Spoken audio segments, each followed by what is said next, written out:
So really the topic today, as I mentioned, is redefining the workplace. And as you all know, there's a lot of pressures on the heads of tech CIO, and there's a lot of opportunity, obviously, in terms of innovation, driving sustainability, while at the same time dealing with cost pressures.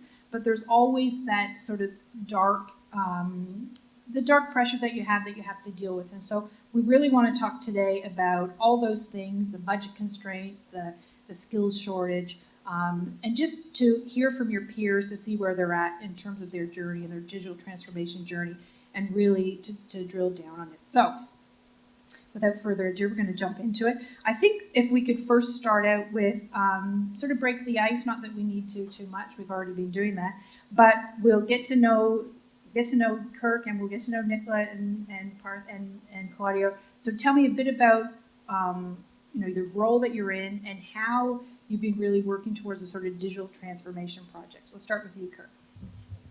I'm fortunate. I do look after IT for Asia Pacific, and my team here have been fortunate enough to build customer systems that are launched across 28 countries. So from a global perspective, it's been quite good. And I've also fortunately been involved with merger new companies that we've started and some pretty interesting strategic things both in Europe and across our company. So my background is pretty varied for the last 35 years. I've been CIO, I've been CTO, I've been management consultant, transformation, that sort of thing. So kind of a mixed bag for various things from operations all the way through IT. I think I was mentioning earlier, IT people and accountants are the only ones that can really cross industry pretty easily, but we seem to have done it pretty well. Okay, great. Thanks, Nicola. Hi everybody, Nicola Dorling, a former partner of Deloitte, running their enterprise technology practice. I also teach digital transformation at AGSM. I've had a bit of a varied career and spent the first 15 years of my life as an accountant. Then I ran large corporate strategy for many ASX-listed organisations. And then in the last 10 to 15 years, really took that strategy and accounting work that I've been doing and really started to look at how do you redefine business models utilising technology.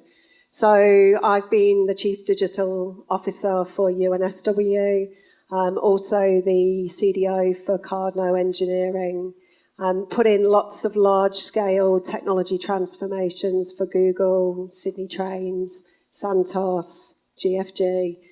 So I've spent my time in the last 3 years running those really big tech transformations that many organisations steer clear from. So hopefully I've got a lot of stories to share with you tonight. Okay, thank you, Parth.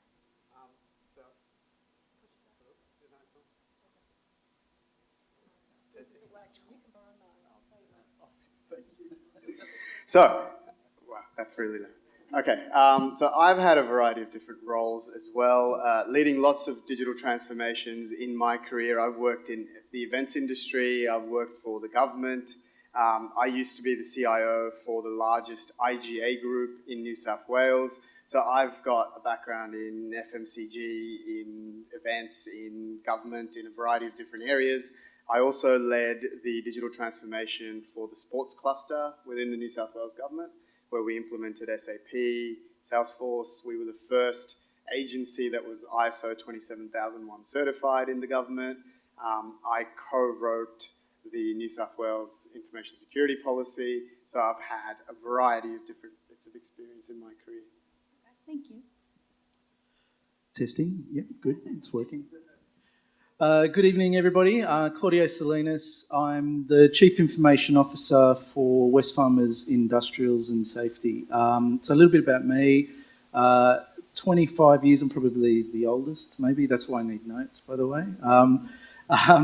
I've 25 years in the industry. 10 years, I spent the first decade of my career in consulting. And then in the last 15 years of really sort of working on the business side, helping leadership teams and boards really navigate digital and technology investment.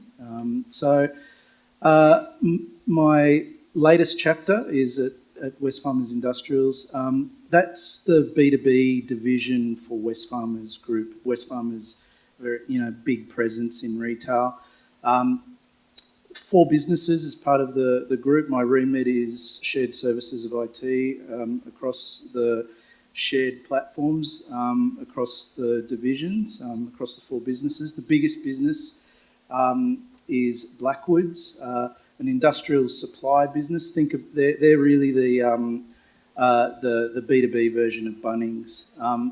And I walked into an in-flight transformation that had been going for about a decade and that hadn't been yielding any, spending lots and lots of money but not actually delivering results. So I've been there for 5 years, had to basically remediate and fix that. So I've got a few scars and a few war stories to share. So you got to share. Absolutely. So yeah, looking forward to it. That's great. That's so much experience here on stage. So Kirk, we'll jump in. And what I said earlier, we love the stories. We love hearing your insights. If people could just leave with sort of some nuggets of, advice and inspiration. So can you tell us a little bit about sort of that anecdotal stories, some of the lessons learned you've had in terms of your transformational experience? Yeah, sure. I think, transformation's a word that's used all over the place, but and often it comes down to large-scale IT implementations, ERP implementations, right? And we'll get into that later. I think for me, I've always looked for simplicity, right? For me, I guess the highlight of my transformation career was CTO at British Gas in the UK. We'd spent $500 million on ERP systems, and to simplify our customer experience, we had 10,000 call center agents in the UK, and proudly, program manager walks in towards the end of the project, says, "We're ready to roll out training to these call center agents." I said, "Great. How long is that going to take?" It's only 42 days per call center agent for training. So look, I always look for simple things, like keep things simple, keep it straight, keep it small, and that's kind of where I come from. Okay, thank you. We'll tap your brain some more on that, but because you're not getting away with just that one. But so Nicola, you've obviously had a wealth of experience. Can you kind of share some of? I know I have a question later for you about do's and don'ts, but just tell us maybe some colorful stories of transformation. About that. Obviously, working in consulting, we see lots of do's and don'ts in transformation, but I think some of the key points from me for organisations are actually working on the strategy, the organisational strategy first. What is the business model that you're trying to get to? The many organisations I go into say we're doing a transformation and it's a digital one, and they start with the tech. So it's really, where are you going to? Why are you going there? And then a lot of organisations, and this wouldn't be new to any of us, we then want to build in the technology our existing business processes. So if we're really transforming our business, why are we building exactly the same thing that we have today? And so as we talk later on about digital transformation, it's really important that we're thinking about our business as an ecosystem business, because that's where transformations are going now in Industry 4.0. But I think transform because you need to transform, because it's going to give you that core competence. Don't transform just because everybody else is doing it. I mean, there are different ways to get business information that don't require you to always upgrade your tech stack. Not saying that you shouldn't, because as CIOs we know that we do need to do that over time, but making sure that we're spending the money on the right things with the right return on investment. And that particular lesson that you learned, did that take place the first couple of jobs you did, or did that take a long time to kind of come to that realization? Look, I think in any transformation that I've been to, you will spend money on the right things, and organisations will also make some errors along the way. Now, in my 15 years of putting in large-scale tech transformations, I haven't seen one organisation that's gone, I had a budget of $50 million and I spent every single penny the right way. So I think we need to be realists. But it's really important that we make sure that we're constantly anchoring it on a North Star, and that we're not getting waylaid by the politics of the business, that we're actually making sure, we know where we're going, we're tracking our transformation that way. And as we know as technology people, it is a bit like building a house, right? You can't start putting in your CX SaaS solutions in the customer end and then having integration legacy spaghetti at the other end, because over time it might be a quick fix, but it will cost you in the long run. So I think it's our job as technologists to make sure that we're advising the business on the right way to spend the money. Thank you. And that resonates with you somewhat, given you've had a lot of transformation gigs under your belt. So what kind of knowledge can you share with us about some of your experiences? The biggest lesson that I've taken away in my 15 years so far is that transformation is about people, not the tech. The tech doesn't matter. It doesn't matter what ERP system you're putting in. It doesn't matter what implementation you're working on. At the end of the day, it comes down to the people. And so the most important thing to focus on is how does the customer experience change, and focus on the customer journey. And absolutely, you don't want spaghetti on the back. The same way for us, the internal teams, the operational teams are also our customers. So we also want to look at the journey of the internal team. So if you can go through your processes and understand which processes need to transform, not just copy your process, there's no point, that's not a transformation. The idea is focus on the people side of things, and your people will make it easier for you. The tech doesn't drive the business drives the tech. Yeah, we hear that a lot. Sort of the main angst is, we're going to maybe nab him to say something later.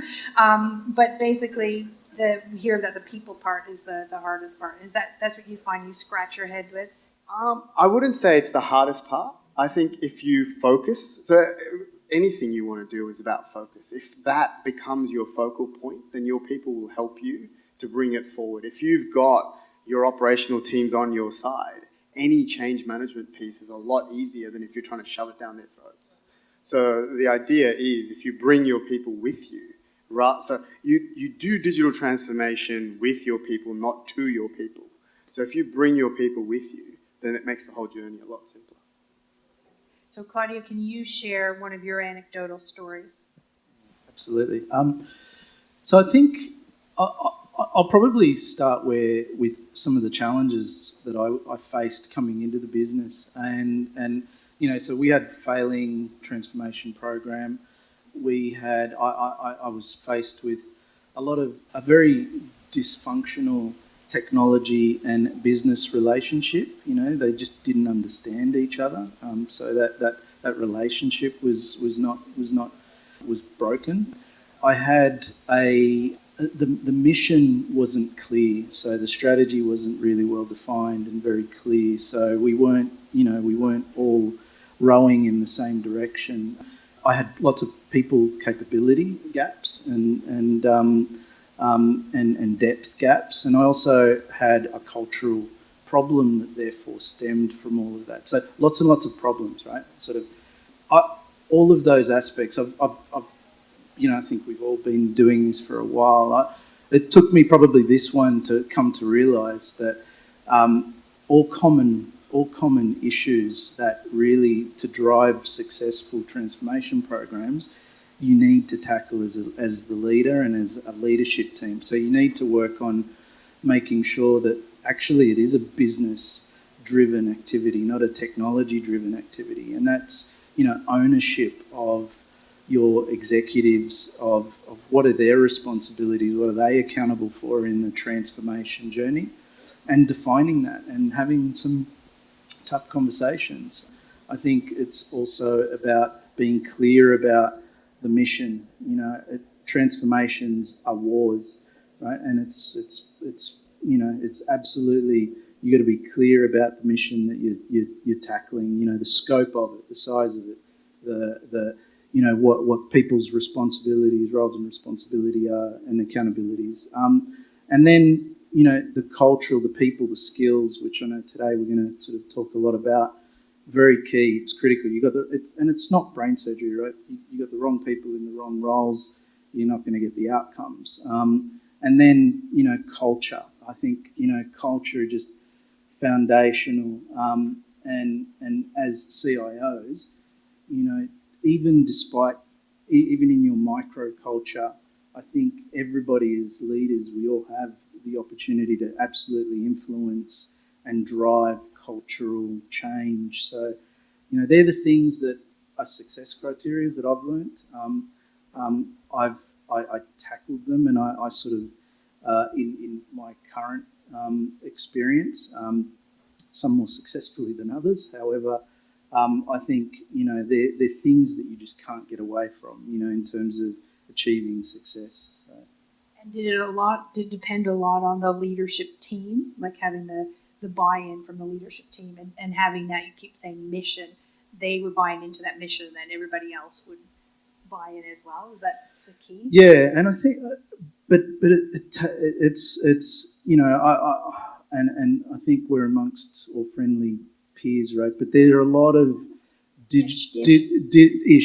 there are a lot of digital aliens that we all, in leadership teams that, and it is absolutely, we have to take accountability for taking people along the journey, and have some of those, and cultivate the clarity around the mission and the buy-in and the accountability and those things, So if we're not driving that in our roles in leading transformation, who is? Is it the CEO's responsibility? Is it? It's so. I think we're probably the most well positioned inside of organisations to do that and drive that. And we're talking a bit about, you brought up challenges, which is great, because Kirk, I was going to ask you, obviously in your vast experience over 20 years, you've encountered some of the challenges, you've heard from people about their pain points. Obviously, we know some of the big ones. Can you walk us through what you've heard, what you've seen, and impart some of that knowledge? Yeah, look, I think for me, it kind of boils down to three things. The first, and across all of us have touched this, is getting that balance right? The balance between technology change, organizational people change, and then the process, and getting those things in the right order. Right? Like I said, transformation is a very overused word, right? A lot of transformations are nothing more than implementation projects. Like cloud. It is cloud. Yeah.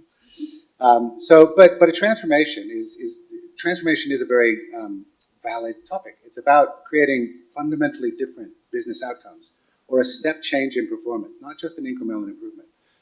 Butterfly doesn't come out of a cocoon and just walk faster than a caterpillar because it has longer legs, right? It's fundamentally different.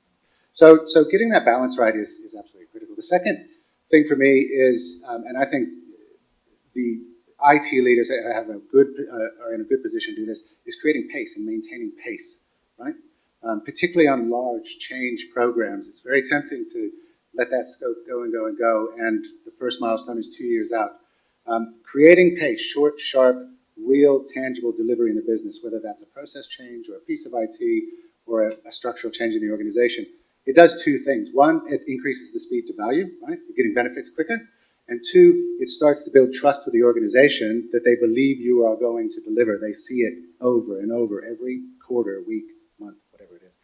And then the third thing for me is about really leveraging what you have already and being pragmatic, right? I probably call it organic innovation, right? Rather than inorganic innovation. Finding the things in your business that are unique, that are differentiated, that make you different, and then finding out how that can take you in different places, right? A good example, a really good example, I use a CHG one as well, is our sustainability ESG offering right now. We work with customers all over the world, and we have visibility of their technology, fleets of devices, etc. That visibility and the fact that we're helping them through their supply chains, we said, hey, this is a great opportunity to help them become certified and create sustainable, IT landscapes, right? So it's just one of those things. We took a core competency of ours and we built something that really is making a difference, right? And can you expand on, you touched on it a bit earlier, but expand on how some of these tech transformations should also be delivering sort of better user experiences, and obviously how that fits in with innovation and also winning the war on talent that we keep talking about. Yeah, look, I get asked all the time. I was talking about this. So I get asked all the time, why? I have a really good team, and I love my team, right? I get asked all the time, why are they such a good team, an IT team, right? And I said, because they're not IT, they're business people first, right? They will spend hours sitting down with that operations person, just wondering why that invoice wasn't quite right or whatever first. And I can point them at any technology, and they will come up with the best solutions. Why? Because they're business people first, right? And that's how you innovate, right? Particularly in IT. You can't innovate in IT if you don't understand the target of the solutions that you're putting in. And I guess the other thing, from my perspective, and I know Parth, you're going to talk about this as well, is walk a mile in the shoes of the people you're delivering for, right? Look outside in, right? Go sit with the users, think about the users rather than just looking at the functional. We're a world that's becoming overloaded with information and technology and systems and processes and all kinds of complexity, distribution of workforce. And so if you don't really understand what is driving these people and the issues and the challenges they face, you won't be able to simplify that experience for them. And Nicola, it'd be a good segue for you to jump in. Obviously, all the many jobs you're mentioning earlier that you did. Can you give us some advice on how you're sort of driving that tech capability and obviously improving the experience for the users, the customers? What's your main advice?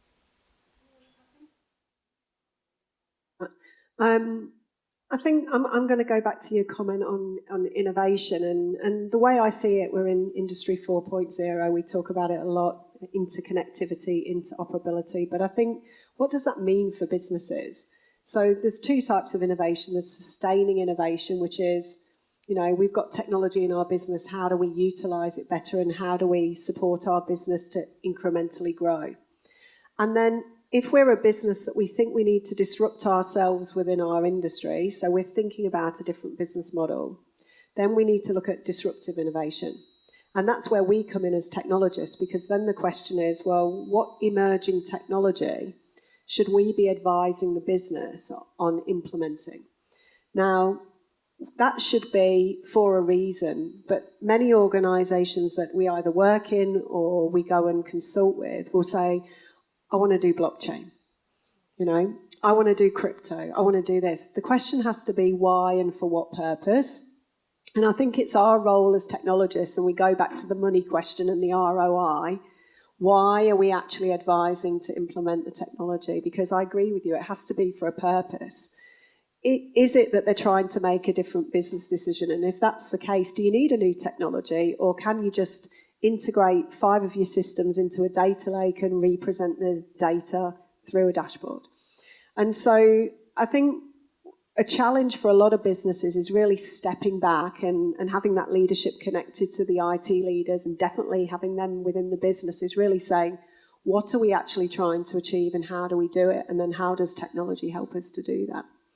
And I think when we get that bit right, then everything else will step into line. And I know, Parv, you're probably going to talk about that in a little bit more detail with some of your examples, so I don't want to steal your thunder. Thank you. Look, the thing I'll mention in this particular space is culture is really important. Okay, so one of the things that I've been trying to do in the organisation that I'm in now, John Sample Group, is create that culture for innovation. So at every stage, so we have warehouses where we do picking of stock and things get shipped to customers, and innovation can come from everywhere. So we're now instilling into our people that innovation isn't just a big new ERP system that we've put in. We have put in a big new ERP system, but it can come from every step change. Every little thing incrementally adds up to give you a cumulative benefit. So we now have warehouse personnel coming and asking our teams, can we do this in a better way? This is something that I'm spending 8 hours a week on. Can you make this easier for me? And when we get to that type of culture within the organization, transformation becomes a lot easier. Change management becomes a lot easier. And so for me, that cultural driver is a big part of it. I might just add to that. Obviously, I've spent a lot of time with some of the big tech organisations as well. And if I just reflect back on what they really do well in innovation, they will give all of their employees a percentage of their time just to work on something that's interesting to them. So they've really focused on that digital mindset and making sure that everybody is thinking and having accountability for how the business can innovate and do better. And it's up to you what you spend the 20% of your time on, but it's also up to you to be able to present back the value that you're delivering to the organisation. And I think we talk about transformation and we talk about that word a lot, but I think as we've talked about with the culture, it's about accountability and saying to our people, we are in Industry 4.0, there is digital transformation, and we need you all to have a digital mindset, whether it's working in IT or working in the business, and we need you to have that accountability for that. In those tech companies, was there also that culture where they could fail? Because without being able to fail, then... Yeah, and I don't just think that's in tech companies. I think I think we're doing better at innovation personally. I mean, I've seen lots of organisations that have now got innovation hubs or innovation portals that you can put your idea in, and that we are listening to individuals across the whole organisation. I think where innovation often fails in a lot of large-scale established organisations is actually more about speed. It's about the speed of doing that 20% versus the speed of doing the 80% core business. And I think if we think back to those businesses that have really pivoted their business to either an ecosystem platform business or redefine their business model, we look at Amazon, for example, they're really good at that. They've actually said that 20% we're going to focus 20% on, but at some point we're going to try and scale that business so it becomes the business. And having that point of pivot is the real key, I think, to success in innovation. I might just add one thing to it, and momentum. So once you do have the pace of change and you have created that culture within your organization, you want to maintain that momentum.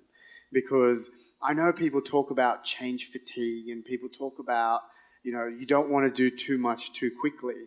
But in my experience, if your team is with you, you don't have that change fatigue problem. But if your team is with you and then you're not able to change quick enough with them, and they're expecting and you're not delivering on those expectations, then you lose your people. So carrying that momentum through is just as important as creating the change of pace. But what about, you mentioned earlier about culture is so important. What exactly does that mean? I mean, it'd be different for every company. Yep. And what are some of the pointers and tips? Because when you say culture, yep, is that pizza day? What are we talking here? No, so we talked about an innovation portal. I think that's a good way to start. I also like to have innovation catch-up. So I'll set up a meeting, open door, anyone can walk in and talk about anything. When I started this process off, the thought was, well, no one's really going to show up. I might actually get an hour to do some work. But what did happen was in the first meeting we had maybe 2 or 3 people show up. I listened to them, understood what their problems were, and we put into effect a small resource to actually solve those issues for them. Then people talk to each other and go, oh, well, I went to IT and they sorted my problem out for me. And the second meeting we had a few more people show up. On the third meeting, we had 20 people show up. And we're now running these as regular sessions where sometimes we get half the company show up from head office to say, okay, well, can you help us in this area or can you help us in that area? And then it's up to the leadership team to then prioritize what's being worked on. But that is the culture to say, okay, well, can we do something better? And of course, customer driven. So we're going to do this because it's going to give our customer a better outcome. So I'll give you an example. So one of the things we've struggled with, we are a wholesale distributor as a large portion of our business, and supply chains all over the world have been chaotic. That's probably a very, very massive understatement. So we're getting lead times we'll place an order with some of our suppliers and they'll give us a lead time of 73 weeks. Or they'll give us a lead time of 150 weeks for certain parts that we're ordering. So they're telling us it's going to take 3 years for something to arrive. So it's about managing customer expectations. And so our procurement team, who I feel very, very sorry for, because they were getting absolutely battered by every sales team member, by customer service, by everyone, because they deal with our suppliers. It's their job to procure. And so they came up with the idea of automating the ETAs that are coming through from our suppliers. There were a number of suppliers that weren't integrated into our systems. They had a manual process. So through the COVID period when there wasn't a lot happening, we were able to leverage that time to create those integrations, to streamline those operations, and it came from them. So it wasn't an idea that we had to drive into them, and that has worked really well for us. We can't be everywhere. We're very lucky that we get to talk to pretty much anyone in the organization, and we can go and do a lot of things for people, but at the end of the day, they are the ones doing this day in and day out. And if we can bring them on our side, they are going to help us drive this forward. Okay, no, I love always hearing that. I always people about what do you mean by culture and to be specific. So, and I'm going to quote you, Claudio. You've been quoted as saying, a high-performing team with strong and respectful values is the key to successful execution. Is that your quote? Yes. Okay, good. So can you talk a bit about this and how you created positive culture and empowered people? Yeah, I think, absolutely culture is king and everything that has been said. I think there's a couple of elements to it. You need to, as a leader, you have to lead the culture creation, and I like the example you gave, Path, around, where you established a framework and said and invited people in, so you have to lead that. You have to encourage and foster the right mindset of your people. There is nobody, I think it was, and it blew my mind, when I started the cultural shift at industrials, even just within IT, we are the best. We sit in the middle of most things, right? And sit in the middle of most processes. Technology and digital and IT within it spans the entire sort of business landscape, right? And so we probably there's nobody better in the organisation to foster and lead innovation. So, just communicating that to IT and letting them know that it's you have to be at the coalface. You have to be in front. You have to understand the business, and then so as a leader, what can we do? There's everything from it's multifaceted. Everything from actually KPIing some culture. I sort of got into a bit of a routine of, we talk about business engagement and so it's actually now part of everybody's performance appraisals that they have to connect with, and they have to show evidence that they're connected with the business. They learn about the business, they hear business problems, and so that's sort of everything from KPIing through to creating space and creating time. I think if we don't create time as leaders, there's always, and I'd be very surprised if all of your teams aren't at 120 to 100 to 220% over capacity, right? That's the new world that we live in. So there's always things to do.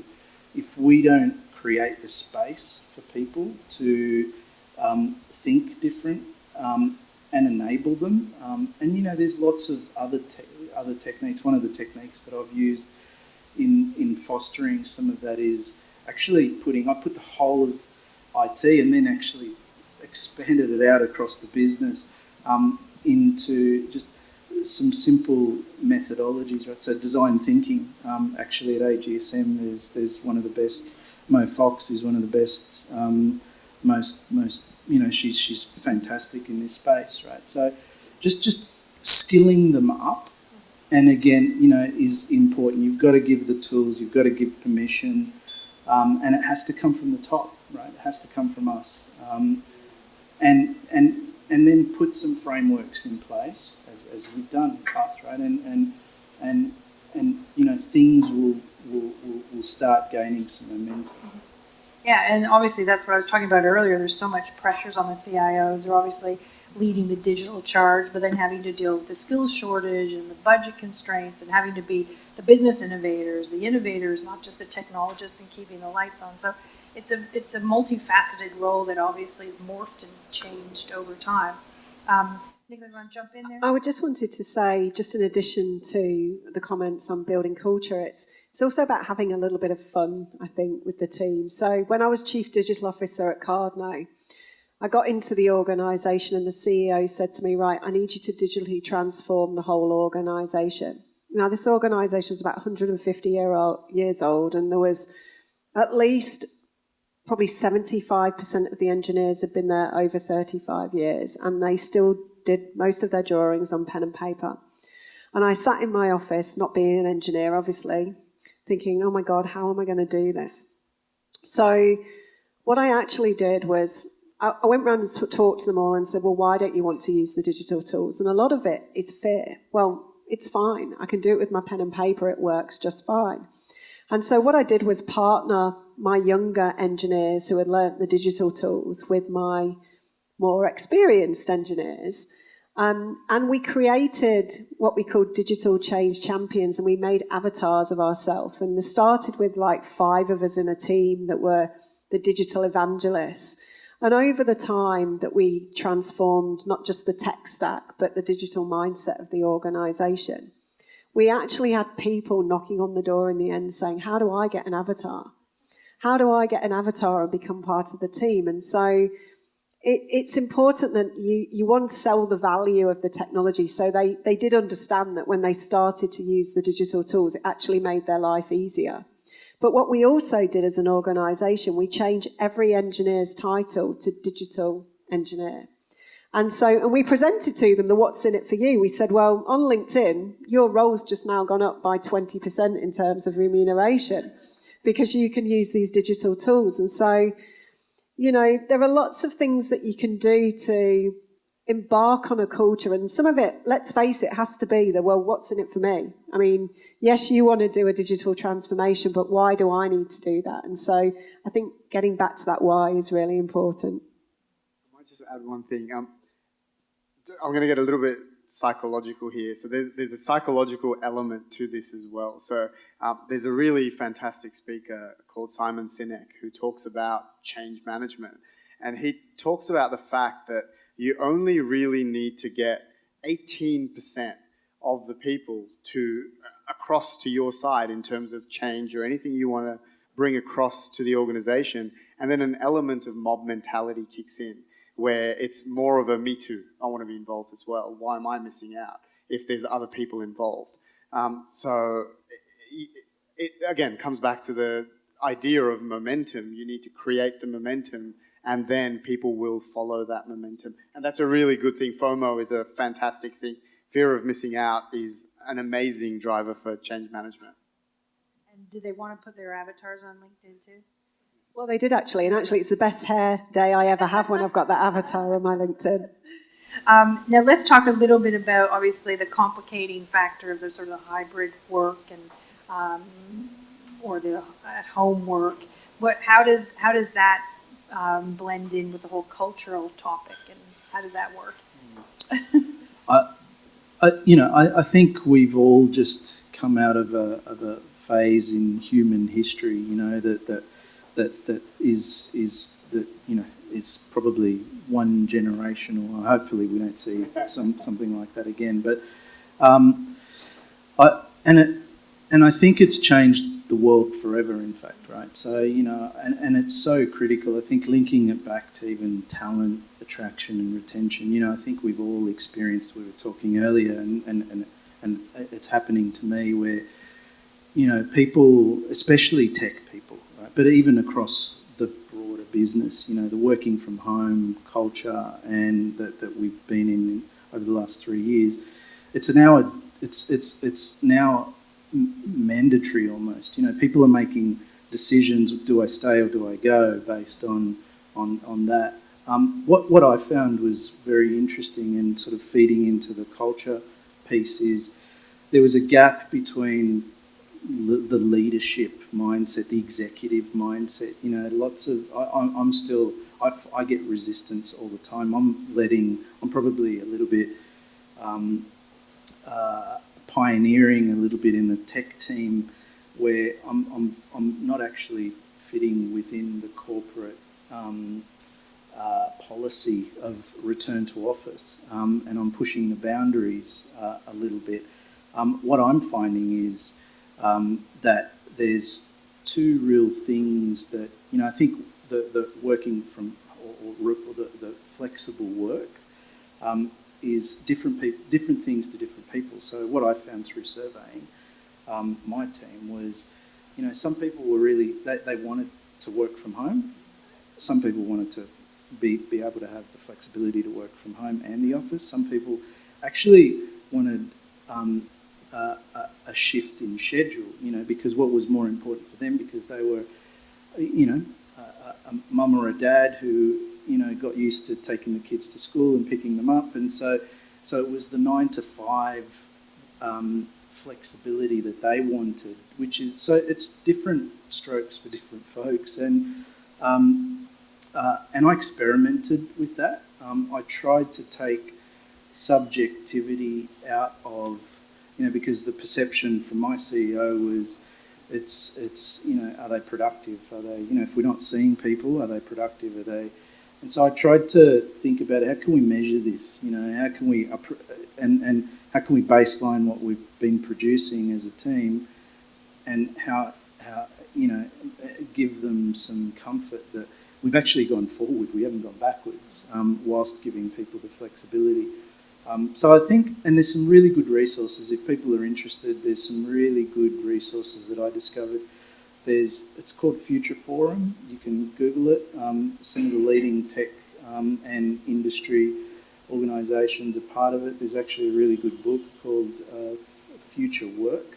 It gives you a really good framework for how to sort of navigate, but also how to influence and change the culture. I think the companies that are going to win the war on talent are the ones that embrace this new way of working. You know, is it what, you know, 9 to 5 is an old concept, right? 9 to 5 is I haven't worked 9 to 5 for probably a decade, right? but it's you know, it's an industrial age concept. I think COVID has shifted that, but there's still resistance to go back to what you know. And so I very frankly, I have you know, challenge and debate on this subject all the time, but I'm sticking to my guns. So and it's helping me retain people. It's people are sticking around, you know. And that's what we're trying to nut out tonight in terms of some tips or to win that war on talent. I guess, Kirk, given you've you know, had a lot of experience with the transformations, and what would you say your advice would be to sort of win that war for talent? Is there any kind of hidden gems? I think there's no secret, right? Culture. Hello. Culture comes back to the culture you build, the people you hire, the way that you assess whether they'll fit in with the team, right? What your values are as a leader and as a team, as a collective team that you put together. I think the other thing is you know, we talk about what's changed over the last few years. You know, people have prioritized personal choice, right? People have, and for the last 10 years, we've been personalizing our lives down to the most minutiae of detail, whether that's our screensaver, the widgets we put on our little applications. We want to personalize things, right? So providing choice, whether that's choice of hours, whether that's choice of the technology and how mobile you are, whether that's choice of location, that makes people feel special. That makes people feel like you are taking into consideration their priorities, right? You provide the frameworks and so forth. And you can do that for your customers as well. You provide your customers choice in how you want to do business with them. That overall creates engagement, right? And customer engagement, employee engagement are the two most important KPIs in delivering this stuff. We'll do some final takeaways in a moment, and obviously continue networking. But you're a bit of a technologist and a visionary, and you can talk a bit about the sort of the people-centric, kind of picking up on what Kirk said. Why is that in particular so important, and what does that mean? Look, I've always believed in the leadership style that you want to give people the space where they can be their best selves, okay? And that varies from people to people. Some people need structure and they need that you need to work on this, then you need to work on this, then you need to work on this. Some people don't need structure, they like to be left alone and they'll come back to you with output and they'll come back to you with results. So in my experience, the reason my boss, for example, has always been worried about are they productive, we don't have the mechanisms in the business, or we didn't have the mechanisms in the business to measure the output for everyone in the organization. And so if within our teams we can create that, we can measure the output and appropriately show business value, then it's not so much a problem. I have the exact same problem that Claudio talked about, where if they're not here, are they really working? My teams work from home, they have the flexibility, they have the opportunity to be their best self. And if we can give them that as leaders, then I think that's a great way of winning the war on talent. And we might do a quick round of sort of takeaways, and then we can get some questions from the audience. So, Nicola, what would you want to impart to the audience? What would you like them to leave with today? A bit of key advice or key takeaway? Well, I think probably we've probably said a lot of it, but I think in terms of winning the war on talent, I agree with Kirk. It's really about choice. And if we look at some of the really successful organisations that have started as startups, if I think of Zappo, I don't know how many of you have heard of that organisation, but it's just a shoe delivery organisation. But the guy started it and he wanted to have the most amazing culture. So he said, I'm only going to hire people that I would want to go out for a beer with. Now, his organisation is worth $10 billion today. But over time, what he then did was give the organisation full accountability for their culture and their values, to the point where he gives teams a budget and they set their own salaries in their team. Now, that's one end of the spectrum of choice, and I think our argument needs to be that, you know, as technologists and having to obviously run a business operationally, we need to be somewhere within that continuum. But I think businesses are changing, and as we move into ecosystems, you know, we are going to see this change, and so making sure that we're prepared for that choice, I think, is the one thing as technology leaders that we really need to start thinking about how we redefine that. Yeah, Parth, if you could weigh in. We've talked a bit about challenges and obviously some opportunities, maybe end on an opportunistic note and a key takeaway. So for me, the key takeaway would be see things as opportunities rather than challenges or problems. If you can see that something isn't working or something, you know, a process is broken within your business, that is an opportunity to do better as opposed to seeing it as a problem. And I think if you can create that vision and lead, and we've spoken about leading, I think it's important to lead your people, not just manage them, and there's a big difference between managing and leading. If you lead your teams into that ethos or that mindset that anything that goes wrong is an opportunity to do better, then you will definitely be well on your way to winning the war on talent. Claudio, some final thoughts and key takeaways? The whole reason why I'm holding this, I'm going to give some stats because I think this is an important context. The RMIT actually did a study recently, and we at Wesfarmers, we sort of engaged a lot of organisations around the war and talent just to help build a strategy around it, in fact. So 87% of jobs in Australia, according to RMIT, now require digital literacy. By 2025, we're going to have a 5x demand requirement on digital skills in country. This one was eye-opening for me, which is the Tech Council of Australia. They believe by the end of 2023, we're going to be close to 300,000 people short of the skills demands that our country, just in country, is driving, right? That's not too far away, right? It's in 12 months' time. So, so the war on talent is real. It's there. I think all of the things that we discussed today, companies that adapt the best, in my mind, to the changing environment that we now find ourselves in, and provide the flexibility and engage through the challenge, turn a challenge into an opportunity, absolutely, right? Technical debt is fantastic because it means that to fix all of that, there's probably going to be some pretty interesting tech projects that, you can encourage people to get on the bandwagon with. So I think, be an advocate for the change that we must do despite the resistance that I think we all face. Well said. And Kirk, some final thoughts? I'm going to mention a few key ones, but... Yeah, so good to go last because we're all very like-minded up here. So I'm sure it wasn't planned, but it's a privilege to sit on the stage with three people that think very much alike. I think for me, what I've heard all tonight, and I absolutely share, is that it's not about the technology, it's not about the toys, it's about leadership, right? And that leadership drives culture, the leadership drives results, the leadership drives performance. And those are important things, right? Leadership attracts talent, right? It retains talent because people want to be inspired and they want to be, they want to work where they can contribute, that sort of thing. So for me, for an IT leaders forum, it's a privilege to sit up here with three very accomplished business leaders and share very similar thoughts. Okay, and we're going to leave some time for questions too. Is there anyone? Oh, do you have a question? Oh, yeah. Okay. Yeah, hi. Nick Coates from the IT.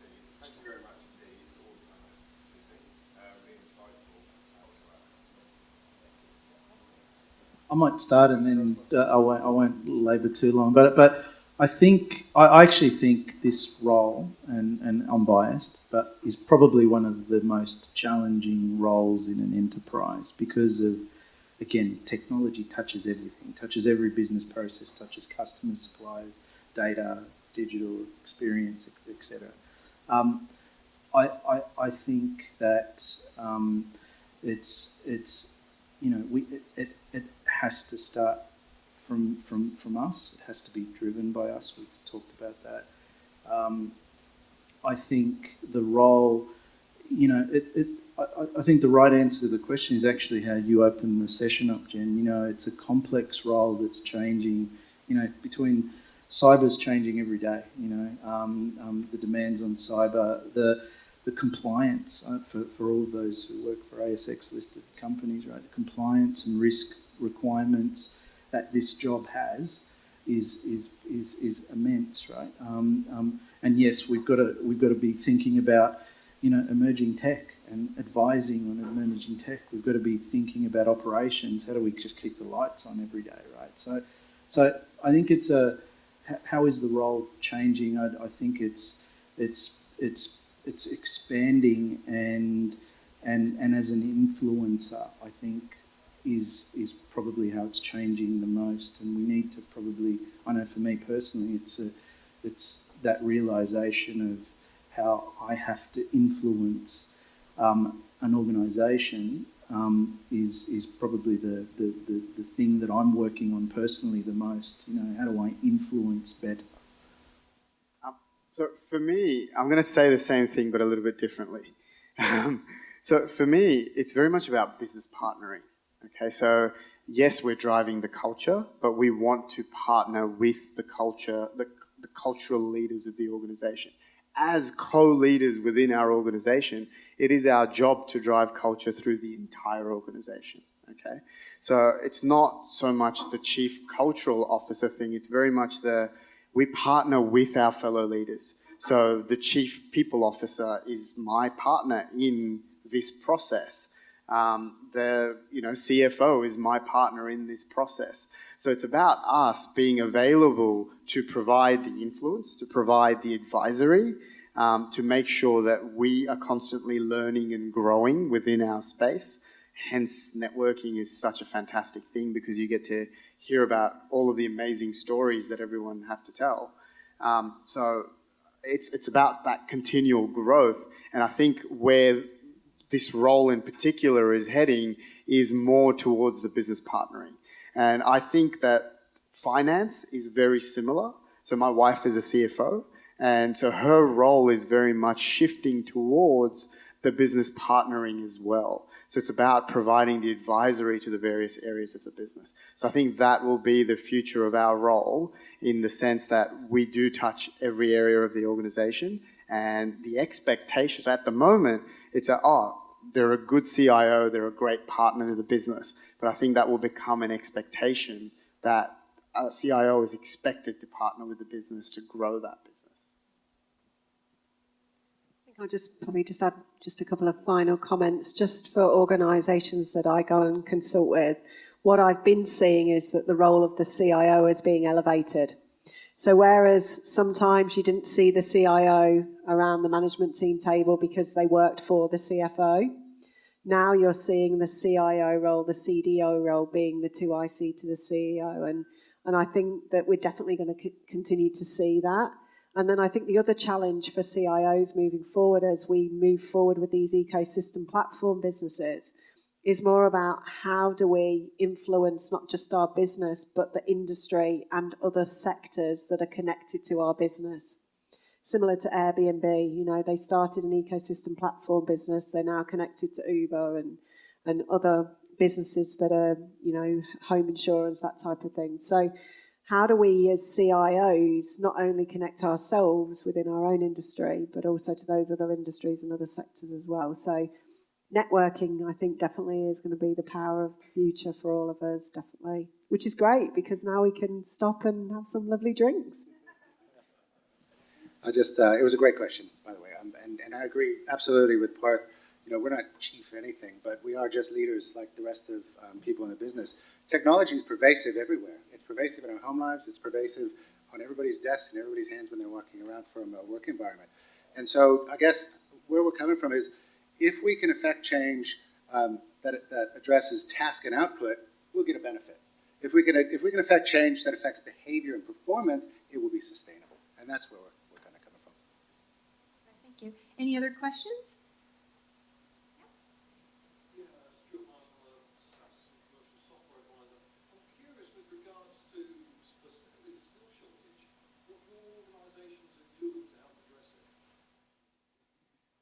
So we've taken up a big program of upskilling in-house. So we have consultants that we've used in the past. They are now demanding a lot more from a financial perspective, and we saw it as an opportunity for internal teams to grow and learn and accumulate new skills. So instead of spending said money on more and more consultants, we've spent the money on training courses, certification, and getting our teams upskilled. That keeps them interested. It means they're not leaving. They're more interested to stay within the organization. And, in my experience, people don't tend to leave a role or a job. They tend to leave a culture or a leader or their manager. No one ever says, I hated very few people say, I hated what I did. It's more about how they felt when they did it. So it's very much that element of it. Wesfarmers is doing three major things. So one is actually looking for technical skills in adjacencies. So actually looking at, historically you're not a technology person. However, you've been a business person and you understand the business. You can be a BA. Let's upskill you and train you. So we're sort of looking for talent in adjacencies. We're trying to foster graduate programs and create pipeline. So that's a big emphasis. And the third one is we've actually just entered a pretty unique sort of model with we had to extend our reach to global talent. The pool, some of the stats, right? The 300, there's not enough talent in this country, right? And it's a really unfortunate situation. But if you want to be competitive, you have to be able to access global talent. So partnering in a very unique sort of cost-plus type model, very commercial model with an Indian partner is something that we've just entered into. Just a couple of final comments from me. We've been focusing on STEM, so lifelong learning and really going into the schools and supporting them with their training and development, and hopefully, obviously, they come in as graduates later. And then the other piece, I'll go back to ecosystems again. So consortiums are the way forward for a lot of large-scale global technology delivery, and so we've been supporting the delivery of some of that. Thank you. Any other questions?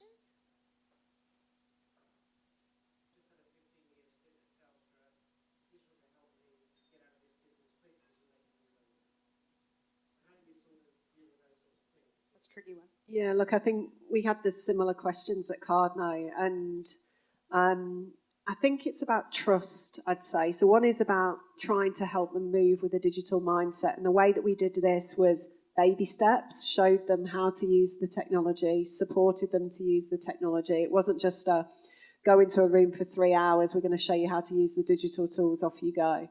We literally had people holding their hand for months on end until they got it right.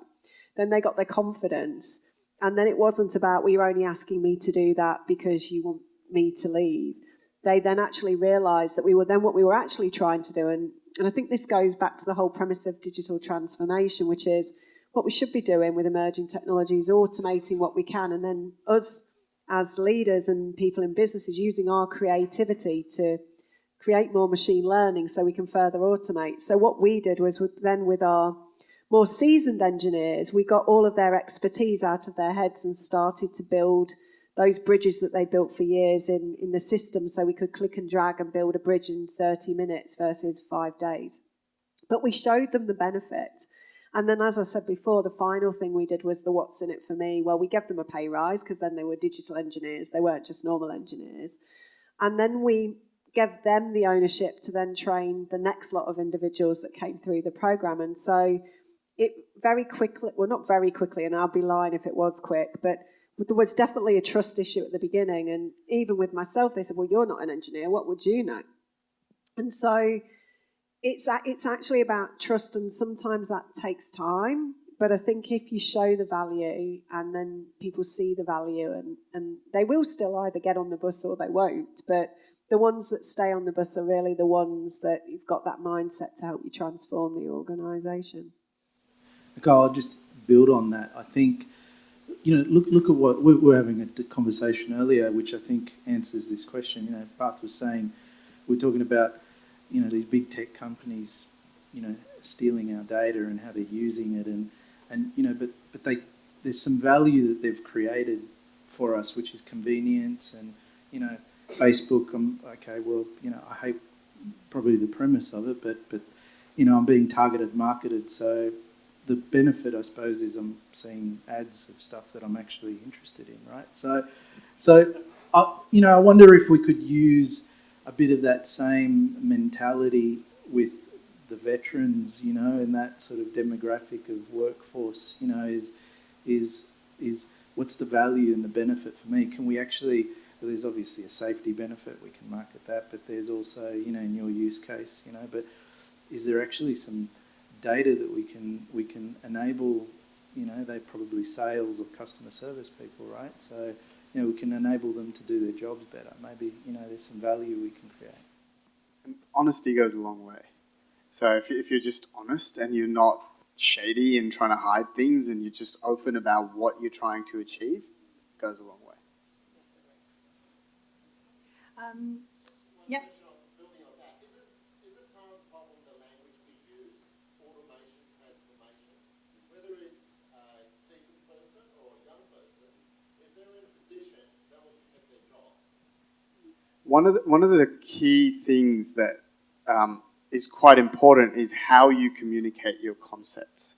So when you're talking about different transformation programs, or you're talking about change, that you're going to implement, there is an audience for your content.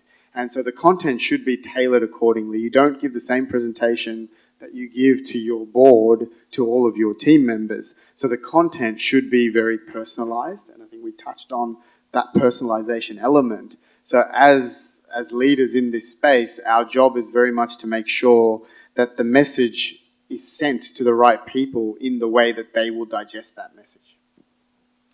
Okay, I think we'll continue chatting over some drinks and canapes, but I think that was a great session. Thank you, Kirk, Nicola, Parth, and Claudia. That was fantastic. Oh, Sorry, before you finish up, on behalf of CHG, and as someone who engages with CIOs and whose team engages with CIOs, certainly challenged our thinking about how we articulate our value prop. So thanks, Kirk, for saving it until now. Could have given that to us earlier. But I do want to thank you for your time, and hopefully, by way of a round of applause, we can encourage everyone to stay for a drink and have a chat afterwards. Thank you.